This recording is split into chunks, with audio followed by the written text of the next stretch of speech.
ಆತ್ಮೀಯ H16 news ವೀಕ್ಷಕರೇ, ನಾನು ನಿಮ್ಮ MI ಅಥವಾ ಮಲ್ಲಪ್ಪ ಜೋತಾವರ್. ಆದ್ಮೇಲೆ ನಮ್ಮ DK ಶಿವಕುಮಾರ್ ಅವರು ನಮ್ಮ ಪ್ರಹ್ಲಾದ್ ಜೋಶಿ ಅವರಿಗೆ ಪಂಥಾಹ್ವಾನ ಮಾಡಿದ್ದಾರೆ. ಒಂದು ಆರೋಪ, 11 ಲಕ್ಷ ಕೋಟಿ ಅವ್ಯವಹಾರ ನಡೆದ ನರೇಗಾದಲ್ಲೇ ಮನರೇಗಾದಲ್ಲೇ ಅನ್ನೋ ಆರೋಪವನ್ನು ನಮ್ಮ ಪ್ರಹ್ಲಾದ್ ಜೋಶಿ ಅವರು ಮಾಡಿದ್ದಾರೆ ಅಂತೇಳಿ DK ಶಿವಕುಮಾರ್ ಅವರು ಹೇಳ್ತಾ ಇದ್ದಾರೆ. ಅದಕ್ಕೆ ಅವ್ರಿಗೆ ಆಹ್ವಾನ ಮಾಡ್ತಾ ಇದ್ದಾರೆ.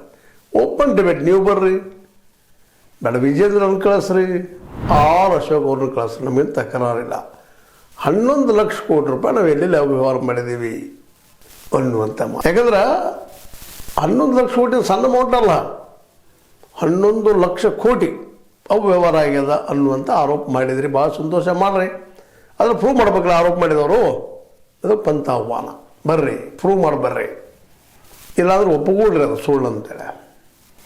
ಇತ್ತೀಚೆಗೆ ನಿಮಗೆ ಗೊತ್ತದ, ವಿಶೇಷವಾಗಿ ಏನಪ್ಪ ಅಂತಂದ್ರೆ VBG ರಾಮ್ಜಿ ಯೋಜನೆಯನ್ನು ನಮ್ಮ ಕೇಂದ್ರ ಸರ್ಕಾರ ಈ ಮನರೇಗಾ ಬದಲಾಗೆ ಅಥವಾ ಮಹಾತ್ಮ ಗಾಂಧಿ ಹೆಸರು ತೆಗೆದಾಕೆ ಈ ಹೆಸರು ಇಟ್ಕೊಂಡು 100 ದಿನಗಳ ಉದ್ಯೋಗ ಕೊಡ್ತಾನಂತ ಉದ್ಯೋಗ ಖಾತ್ರಿ ಇದ್ದಿದ್ದರೆ 125ಕ್ಕೆ ಮಾಡಿದ್ರೆ ನಿಶ್ಚಿತವಾಗಿಯೂ ಇದು ವೆಲ್ಕಮಿಂಗ್ ದ ಇಂಪ್ರೂವ್ಮೆಂಟ್. ಆದ್ರೆ ಇಲ್ಲಿ ಒಂದು ಏನಪ್ಪ ಅಂದ್ರೆ 60% ಕೇಂದ್ರ ಕೊಡ್ತದೆ, 40% ರಾಜ್ಯಗಳು ಹಾಕಬೇಕು. ಇದಕ್ಕೆ ರಾಜ್ಯಗಳು ಹೋಗ್ತಾವ. ಯಾಕಂತಂದ್ರೆ ಇದು ಆರಂಭ ಆದಾಗ 100 ದಿನದಿತ್ತು, ಉದ್ಯೋಗ ಖಾತ್ರಿ ಇತ್ತು. ಮಹಾತ್ಮ ಗಾಂಧಿ ರೋಜಗಾರ್ ಯೋಜನೆ ಒಳಗೆ ಖಾತ್ರಿ ಇತ್ತು ಕೊಡುವಂಥದ್ದು, 100 ದಿವಸ ಉದ್ಯೋಗ ಕೊಡ್ತೀವಪ್ಪ ಅಂತಾರೆ. ಅದಕ್ಕೆ ಇವರು 125 ಮಾಡಿದ್ರು, ಓಕೆ ವೆಲ್ಕಮ್. ಆದರೆ ಅದೇ ಕಾಲಕ್ಕೆ 40% ಅಷ್ಟೇ ಸೆಂಟ್ರಲ್ ಗೌರ್ಮೆಂಟು, 40% ಸ್ಟೇಟ. ವಿಶೇಷವಾಗಿ BJP ಸರ್ಕಾರ ಇದ್ದಂಥ ಒಪ್ಪಬಹುದು ಅಂತಲ್ಲ, ಡಬಲ್ ಇಂಜಿನ್ ಸರ್ಕಾರಗಳು.